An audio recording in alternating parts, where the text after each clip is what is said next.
সুনীল গগৈ জীয়াই আছে CIDৰ বিস্ফোৰক তথ্য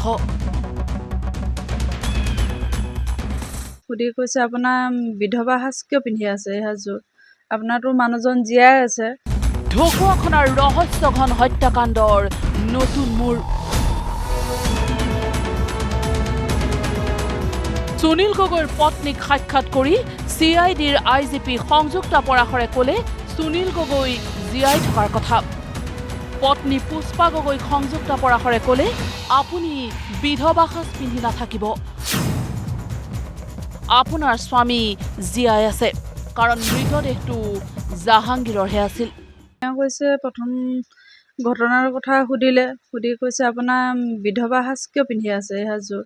আপোনাৰতো মানুহজন জীয়াই আছে এই মৃতদেহটো জাহাংগীৰৰহে এই বুলি কৈছে কিন্তু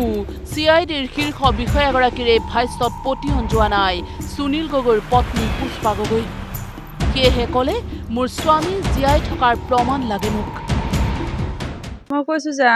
যদি মানুহজন জীয়াই আছে উলিয়াই আনক আৰু মানুহজনটো আমাৰ মানুহজন বুলিয়ে আমাক সৎকাৰ কৰিবলৈ দিলে আমি সকাম কৰিলোঁ সমাজৰ মতে আমি এই সাজযোৰ পিন্ধি আছোঁ সেইটো কাৰণে যদি তেওঁলোকে জীয়াই আছে বুলি ভাবে তেওঁলোকে জানে আমাক উলিয়াই আনি আমাৰ আগত দিয়ক আমাক প্ৰমাণ দিয়ক আমি তেতিয়া মানি ল'ব পাৰোঁ তেওঁলোকে প্ৰমাণ দিব নাই জীয়াই আছে বুলি ক'লেতো আমি নিয়মবোৰ আমাৰ সলাব নোৱাৰোঁ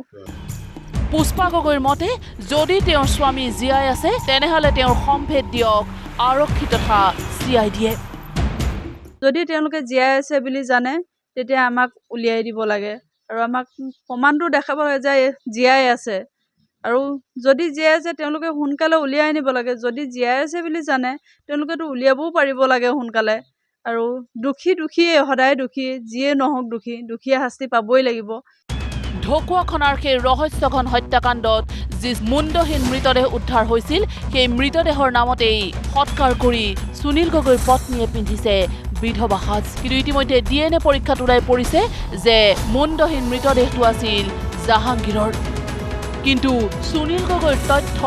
এতিয়ালৈ দিব পৰা নাই আৰক্ষীয়ে সেয়েহে নিৰাশ হৈছে সুনীল গগৈৰ পত্নী মই সেইটো মানি ল'ব নোৱাৰোঁ কাৰণ কিয় কেতিয়াবা ক'ব তেওঁলোকে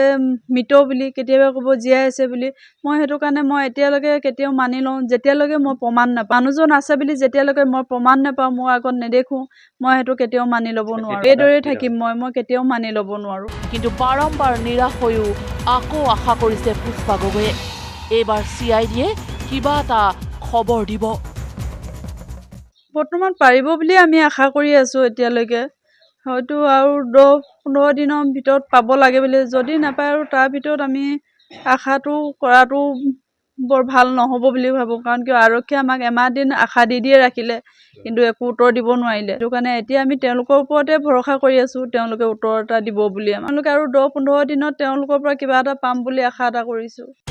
প্ৰায় এমাহৰ পূৰ্বে ঢকুৱাখনাৰ সুনীল গগৈৰ বাসগৃহৰ সমীপৰ এক চুমনিত উদ্ধাৰ হৈছিল অগ্নিপিণ্ডত পৰিণত হোৱা এটা মুণ্ডহীন মৃতদেহ কিন্তু DNA পৰীক্ষাৰ দ্বাৰা সেই মৃতদেহটো জাহাংগীৰৰ বুলি প্ৰমাণ হোৱাৰ পিছত এতিয়া সকলোৱে প্ৰশ্ন তুলিছে ক'ত আছে সুনীল গগৈ CID বিভাগৰ মানুহ আহি কৈছে সুনীল গগৈ জীয়াই আছে তুমি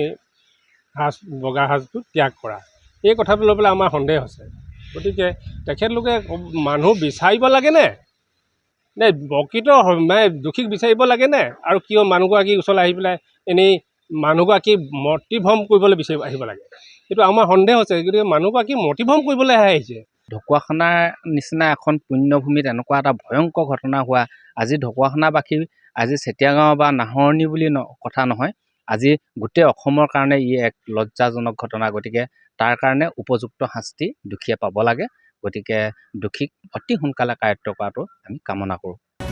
সঁচাকৈ যদি সুনীল গগৈ জীয়াই আছে তেনেহ'লে তেওঁ ক'ত আছে ঢকুৱাখনাৰ পৰা ৰাজীৱ কুমাৰ বৰুৱা নিউজ লাইভ